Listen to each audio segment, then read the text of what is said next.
Saludos maestros y maestras. Este video se realiza a partir de una inquietud personal que surge de los diálogos que se tienen o que he tenido con los docentes, con directivos, en los diferentes ámbitos en los cuales me desenvuelvo. En un tema muy relevante, muy importante, que es la evaluación por competencias, la evaluación de las competencias y más que nada que esta evaluación esté alineada al currículo nacional y a la normativa vigente, ¿no es así?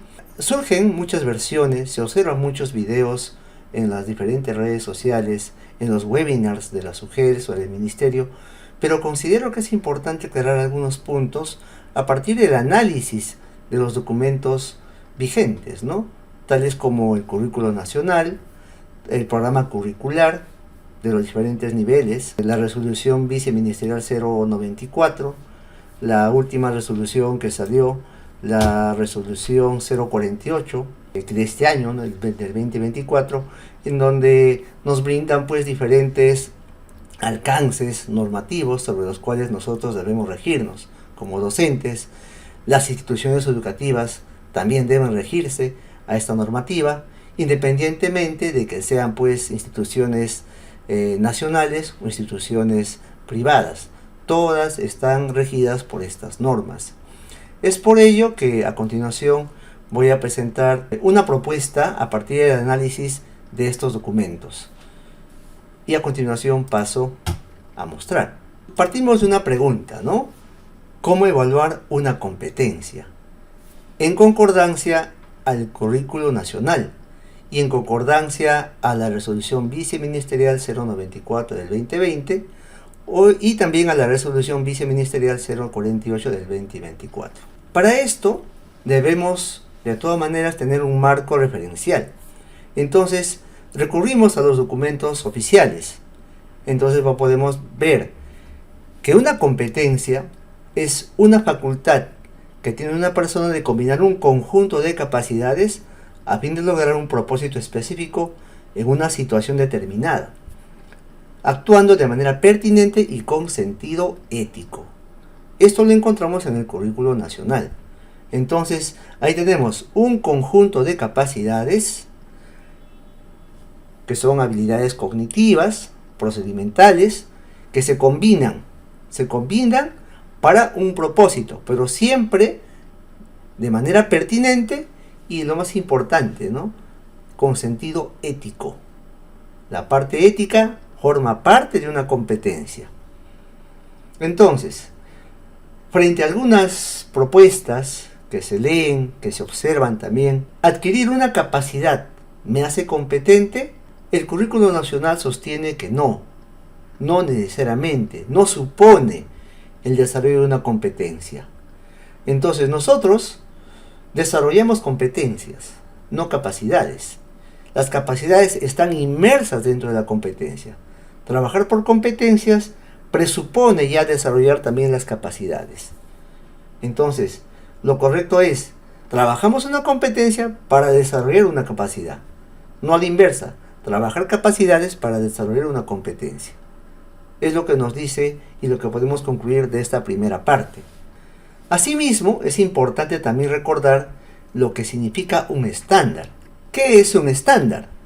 Son descripciones del desarrollo de la competencia en niveles de creciente complejidad, desde el inicio hasta el fin de la educación básica. ¿Eso qué significa? Que un estándar no mide toda la competencia, solamente mide cierto nivel de desarrollo de esa competencia. En la educación básica está dividida por ciclos y al cierre de un ciclo corresponde también un estándar. Entonces podemos ver que hay una gradualidad de esta competencia y en esa gradualidad vamos a encontrar también un estándar. Por eso es que nos dice también que un estándar son descripciones y que estas descripciones definen el nivel que se espera que los estudiantes puedan alcanzar al finalizar un ciclo, ¿no? Al finalizar un ciclo. Eso lo remarco porque eso nos va a servir para más adelante. También nos dice que los estándares de aprendizaje tienen como propósito ser los referentes para la evaluación de los aprendizajes, ¿no? Nuevamente lo remarco, ¿no? Los estándares de aprendizaje tienen por propósito ser los referentes para la evaluación de los aprendizajes. Tanto a nivel de aula, o sea, en un año, en un grado o en un ciclo, como a nivel de sistema, es decir, las evaluaciones que vienen del OGEL o de parte del ministerio. Todo eso está planteado en el currículo nacional. Entonces, nosotros trabajamos por competencias y también utilizamos al estándar para evaluar esta competencia. Acá tenemos una forma gráfica, ¿no? Un ciclo, pensando por ejemplo en el sexto ciclo de la EBR, tiene 2 grados este sexto ciclo, primer y segundo grado. Una institución educativa puede hacer cortes en cada grado, convencionalmente por bimestres, entonces son 4 bimestres en el primer grado y otros 4 bimestres en el segundo grado. El estándar se va a lograr a lo largo de este ciclo, es decir, culminando el primer grado habrá un corte que nos dirá más o menos qué tanto se ha logrado del estándar, pero de todas maneras al culminar el segundo grado se espera que el estudiante haya logrado el estándar, haya logrado ese aprendizaje esperado del cual se hablaba anteriormente. Entonces, esto es importante porque más adelante vamos a tomarlo en cuenta para la evaluación de los aprendizajes. Y también es importante saber qué es un desempeño. Son descripciones específicas de lo que hacen los estudiantes respecto a los niveles de desarrollo de las competencias.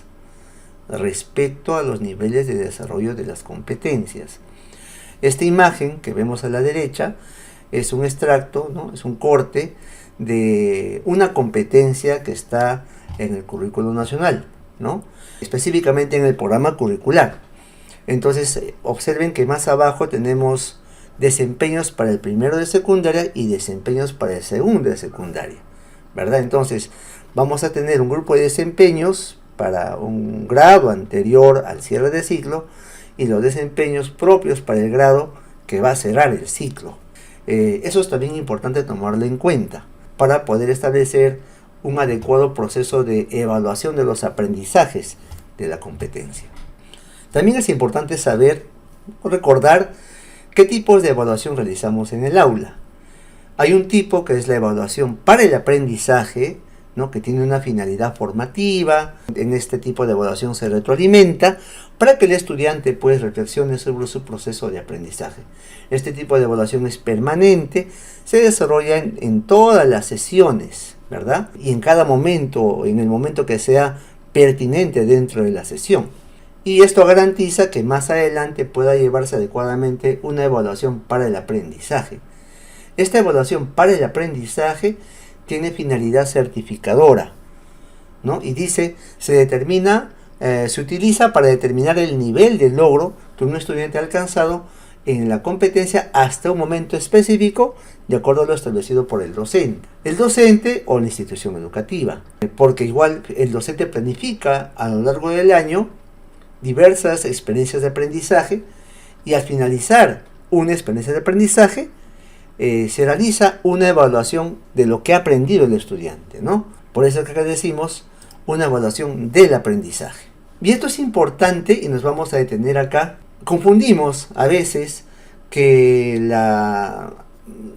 es cierto que la evaluación es permanente, pero debemos distinguir estos dos tipos de evaluación, ¿no?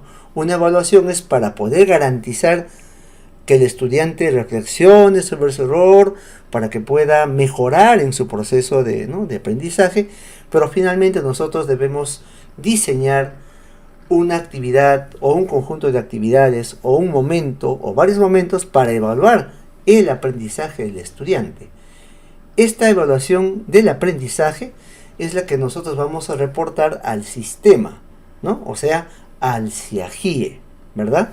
Eso siempre lo hacemos al cierre de unidad o al cierre de bimestre. Y eso se reporta al CIAGIE. Muy bien.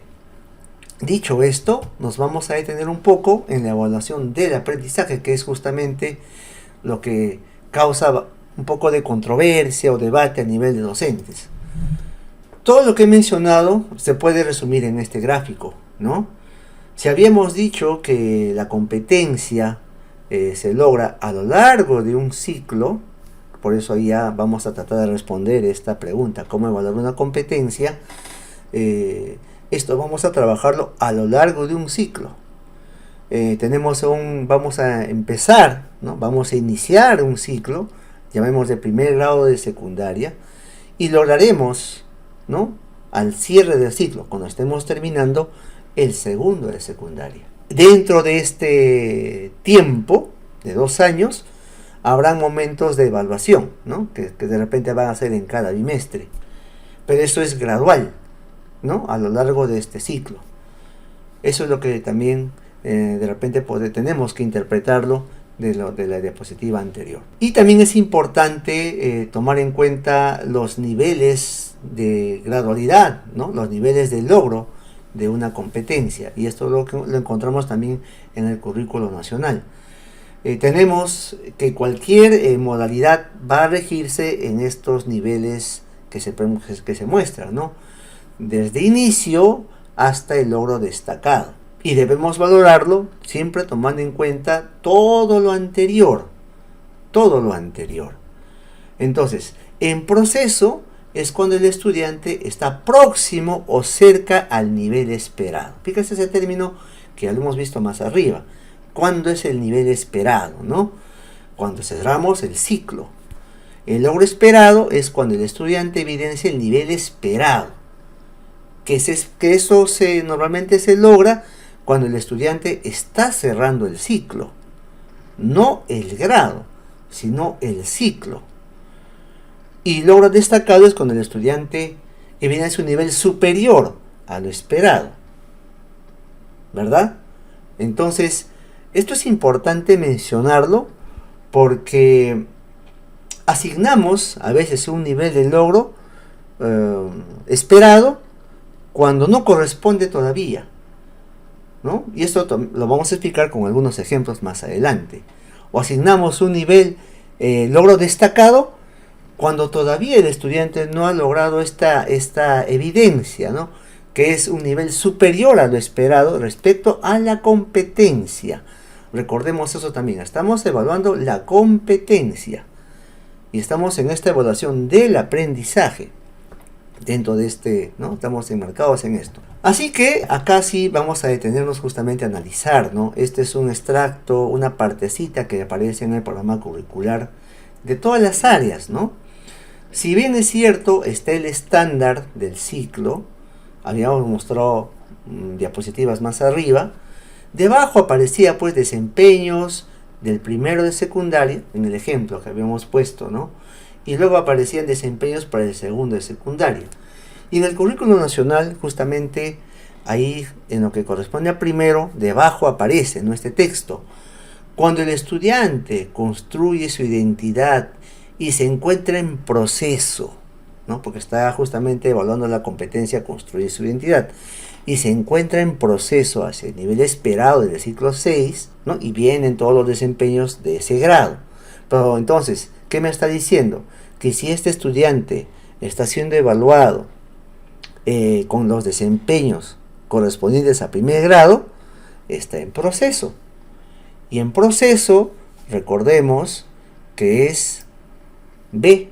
Y cuando está en segundo, cuando el estudiante construye su identidad, ¿no?, la competencia construye su identidad, y logra el nivel esperado del ciclo 6, es decir, de la competencia correspondiente a ese ciclo, entonces es allí recién que se otorga este logro esperado que corresponde al calificativo de A, ¿no? Entonces es importante este análisis para poder asignar adecuadamente una valoración a un estudiante. Se observa, ¿no?, ya en la práctica pedagógica, que asignamos A en primero de secundaria. Entonces habría que preguntarnos, de acuerdo a lo que hemos analizado, ¿será realmente pertinente asignar A en primero de secundaria? ¿En qué momento podría asignar A en primero de secundaria? ¿Será pertinente que un estudiante habiendo obtenido A en primera de secundaria, luego obtenga B en segunda de secundaria, pensando en que estamos trabajando la competencia, pensando en que estamos trabajando el estándar? Esa pregunta lo vamos a responder más adelante. Entonces vamos un poco complementando nuestro gráfico. El ciclo, que son 2 años, en primero y segundo, que está por bimestres, vamos a tener seguramente estudiantes que van a llegar en nivel de inicio, ¿no? Algunos tal vez desde el arranque estén en proceso, pero la idea es que a lo largo de todo ese ciclo vamos a tener estudiantes en proceso. Y ya al cierre de ciclo, recién tendremos estudiantes que están llegando al logro esperado o al logro destacado. Obviamente van a haber algunos estudiantes, ¿no?, que van a lograr el aprendizaje esperado más antes que otros, ¿no? De repente habrá estudiantes que al finalizar el primer grado ya estén con el aprendizaje esperado, ¿no? Pero ¿cómo evalúo a este estudiante que está en primero para que tenga este aprendizaje esperado con respecto a la competencia, ¿no? Eso es lo que tenemos que ahorita analizar. ¿Cómo otorgo un aprendizaje destacado cuando tengo un estudiante que está finalizando o iniciando el segundo grado? ¿Qué condiciones debe tener? Eso también es importante tomarlo en cuenta. Pero no podemos asignar de manera, llamémosle, indiscriminada, una A o un AD, si no tenemos una evidencia clarísima que el estudiante está logrando este aprendizaje esperado, ¿no? Y viene ahí justamente a partir de este cuadro, algunas conclusiones y reflexiones. Si la evaluación de los aprendizajes se realizó teniendo en cuenta desempeños de un grado anterior al que corresponde al cierre de ciclo, el estudiante se encuentra en proceso hacia el nivel esperado. Por lo tanto, no corresponde otorgar el nivel A todavía. Para que un estudiante logre el nivel esperado encontrándose en un grado anterior al que corresponde al cierre de ciclo, debería ser evaluado con el desempeño correspondiente al cierre de ciclo. Es decir, si yo tengo un estudiante primero de secundaria, pero ya este estudiante ha logrado el desempeño del grado y quiero que tenga está mostrando ya el aprendizaje esperado, debo utilizar un desempeño correspondiente al cierre de ciclo para poder otorgar este calificativo. Eso es importante, ¿no? Solo así podría tener este estudiante el logro esperado antes de cerrar el ciclo. Para que un estudiante logre el nivel destacado, debe evidenciar desempeños que van más allá de lo esperado. Entonces, para que un estudiante tenga el ansiado AD, lo que debe pasar es que el estudiante ya ha superado el desempeño de primero, ya ha superado el desempeño de segundo, y el docente debe plantear un desempeño que evidencie, ¿no?, que va más allá de estos dos desempeños, de estos dos grados. Entonces ahí reflexionemos, ¿lo estamos haciendo en ese sentido? Tenemos estudiantes que han tenido AD o que tienen AD. He planteado un desempeño que va más allá de estos dos desempeños que están en el currículo nacional, que superan estos aprendizajes esperados, ¿no? Entonces, otra reflexión. Si un estudiante obtiene el nivel esperado en una competencia al finalizar un bimestre, ¿no? A veces otorgamos una A al finalizar un bimestre, entonces estamos diciendo que el estudiante ya logró la competencia, porque estamos pensando siempre en la competencia, en el estándar. Bajo esa lógica, no sería coherente que este estudiante resulte en proceso, ni mucho menos en inicio, en el siguiente bimestre o los siguientes bimestres. No sería coherente porque ya el estudiante ha logrado su competencia, ¿no? Porque pensemos siempre que esto es gradual, ¿no? Es gradual. Si el estudiante ya logró la competencia, ¿cómo podría obtener una B o una C en el siguiente bimestre? Una reflexión allí. O lo otro, ¿no? Si un estudiante logra el nivel esperado al finalizar un grado, por ejemplo, obtiene A cuando culmine el primer grado de secundaria, no sería coherente, tampoco no sería pertinente que en el siguiente grado obtenga proceso, ni mucho menos inicio. ¿Por qué?